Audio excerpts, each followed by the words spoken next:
Assalamualaikum warahmatullahi wabarakatuh. Sahabat Muslim yang dirahmati Allah, hari ini kita akan membahas sebuah perkara yang sering terjadi di sekitar kita, namun jarang disadari bahayanya, yaitu menyogok dan disogok. Banyak orang menganggap hal ini sebagai sesuatu yang wajar, bahkan sebagian beralasan sekadar memperlancar urusan. Padahal, dalam Islam, menyogok bukan sekadar kesalahan kecil, melainkan dosa besar yang bisa menyeret pelakunya pada murka Allah Subhanahu wa Ta'ala. Rasulullah Shallallahu Alaihi Wasallam dengan tegas bersabda, Allah melaknat penyuap dan penerima suap. Laknat di sini berarti dijauhkan dari rahmat Allah. Dan itu adalah kerugian yang amat besar bagi kehidupan dunia maupun akhirat. Sogokan memang terlihat seperti jalan pintas untuk memudahkan urusan, tetapi hakikatnya ia merusak keadilan, mendolimi hak orang lain, serta menghancurkan keberkahan hidup. Maka dari itu, kita sebagai seorang Muslim wajib berhati-hati dan menjauhkan diri dari segala bentuk suap-menyuap sekecil apapun itu. Karena sedikit demi sedikit, dosa yang dianggap biasa bisa menumpuk dan menjerumuskan kita ke dalam kebinasaan. Sahabatku, mari bersama-sama kita kaji hukum menyogok dan disogok menurut Islam, agar hati kita lebih tenang dan hidup kita selalu berada dalam keberkahan Allah. Jangan lupa subscribe channel ini dan tuliskan komentar Allahu Akbar, agar doa dan hajat kita dikabulkan oleh Allah. Islam adalah agama yang menegakkan keadilan dan melarang segala bentuk kezaliman. Karena itu, perbuatan menyogok, baik memberi maupun menerima, jelas termasuk perbuatan batil yang diharamkan. Dalam kehidupan sehari-hari, sogokan sering dibungkus dengan istilah uang terima kasih, pelicin, atau hadiah, padahal hakikatnya adalah suap yang diharamkan. Allah SWT sudah memperingatkan dengan sangat jelas dalam Al-Quran. Dan janganlah sebagian kamu memakan harta sebagian yang lain dengan jalan yang batil, dan janganlah kamu membawa urusan harta itu kepada hakim, supaya kamu dapat memakan sebagian daripada harta orang lain itu dengan jalan berbuat dosa, padahal kamu mengetahui. Ayat ini menegaskan bahwa setiap usaha mengambil keuntungan dengan jalan batil adalah dosa, termasuk sogokan. Tidak peduli besar atau kecil nilainya, suap tetap haram karena merusak hak orang lain. Rasulullah Shallallahu Alaihi Wasallam juga dengan tegas bersabda, Allah melaknat penyuap dan penerima suap. HR Abu Daud, Tirmizi. Laknat artinya dijauhkan dari rahmat Allah. Ini menunjukkan betapa beratnya dosa suap. Orang yang melakukannya, baik pemberi maupun penerima, terancam dijauhkan dari kasih sayang Allah, padahal rahmatnya adalah hal yang paling kita butuhkan di dunia dan akhirat. Lebih jauh lagi, dalam riwayat Ibnu Mas'ud disebutkan, barang siapa yang melakukan suap dalam suatu perkara agar ia memperoleh sesuatu yang bukan haknya, maka sesungguhnya ia telah melakukan dosa besar. Dengan kata lain, suap bukan hanya urusan dunia, tapi juga berimplikasi pada nasib kita di akhirat. Mengapa Islam begitu keras melarang suap? Karena suap merusak sendi-sendi keadilan. Jika sogokan dibiarkan, maka yang benar bisa kalah hanya karena tidak punya uang, sementara yang salah bisa menang karena memberi suap. Ini jelas menimbulkan kerusakan besar dalam masyarakat. Selain itu, suap juga menimbulkan permusuhan dan kebencian. Bayangkan, jika ada orang yang seharusnya berhak atas sesuatu, namun haknya dirampas karena orang lain menyogok. Bukankah ini adalah bentuk kezaliman? Dan Allah SWT melarang keras perbuatan zalim dalam bentuk apapun. Karena itu, setiap Muslim harus menanamkan keyakinan dalam hati bahwa rezeki, kedudukan, atau kemudahan urusan hanya datang dari Allah, bukan dari jalan haram seperti sogokan. Dengan menjauhi suap, kita bukan hanya menjaga diri dari dosa, tapi juga ikut menjaga masyarakat agar tetap adil, bersih, dan diberkahi. Sahabat Muslim yang dirahmati Allah, setiap perintah dan larangan dalam Islam pasti memiliki hikmah besar. Larangan menyogok dan disogok bukan sekedar aturan tanpa alasan, melainkan bentuk penjagaan Allah terhadap umat manusia dari kerusakan yang lebih luas. Jika suap menjadi kebiasaan, maka bukan hanya pelakunya yang rugi, tetapi seluruh masyarakat akan ikut merasakan dampak buruknya. 1. Hilangnya keberkahan harta. Harta hasil suap adalah harta haram. Meski tampak banyak, hakikatnya tidak akan membawa kebaikan. Bisa jadi uang itu habis untuk hal-hal yang sia-sia, mendatangkan penyakit, atau memicu pertengkaran dalam keluarga. Rasulullah SAW bersabda, "Setiap daging yang tumbuh dari harta haram, maka neraka lebih pantas baginya." Hadis riwayat Tirmidzi. Ini menunjukkan bahwa harta haram, termasuk dari suap, hanya akan menjadi sebab kesengsaraan dunia dan akhirat.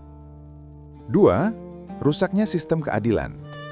Suap menjadikan hukum dan aturan tidak lagi berdiri di atas kebenaran. Yang kuat bukanlah orang benar, melainkan orang yang punya uang. Akibatnya, orang miskin atau yang lemah akan semakin tertindas. Padahal, Islam menegakkan prinsip bahwa setiap orang sama di hadapan hukum, tanpa memandang status ataupun harta. 3. Mengundang murka Allah.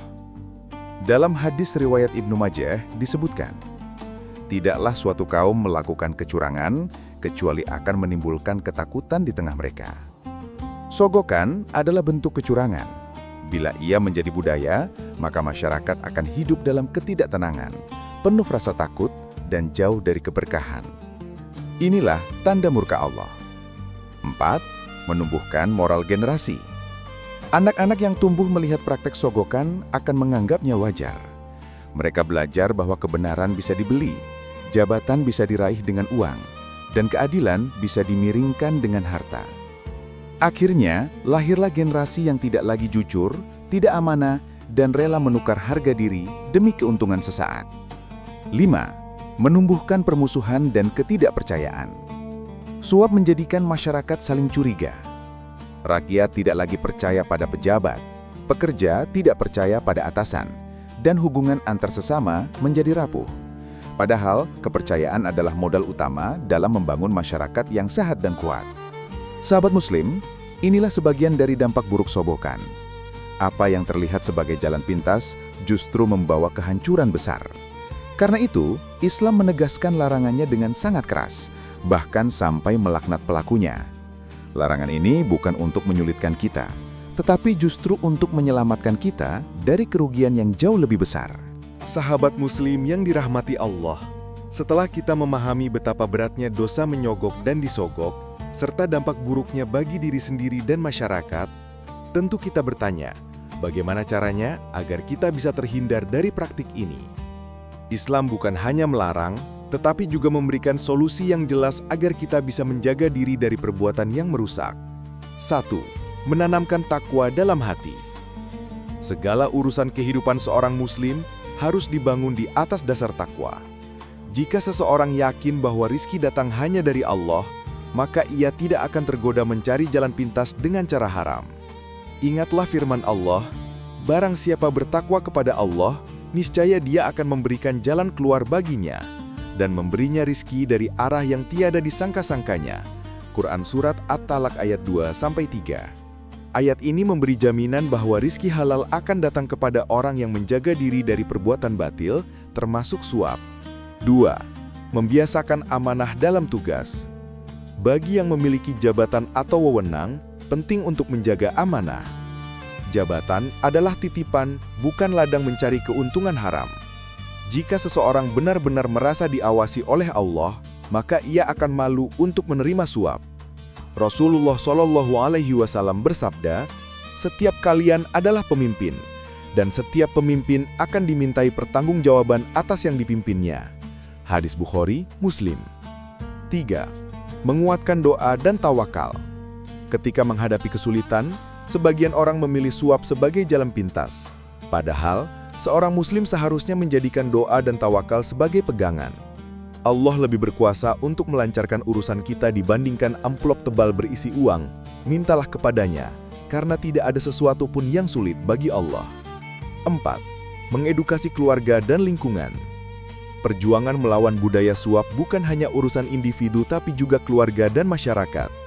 Orang tua harus menanamkan nilai kejujuran kepada anak-anak agar mereka tidak tumbuh dengan pola pikir semua bisa dibeli dengan uang. Lingkungan juga harus saling mengingatkan agar budaya sogokan tidak mengakar. 5. Berani menolak dengan santun. Tidak jarang kita dihadapkan pada situasi di mana orang lain mencoba memberi uang sebagai pelicin.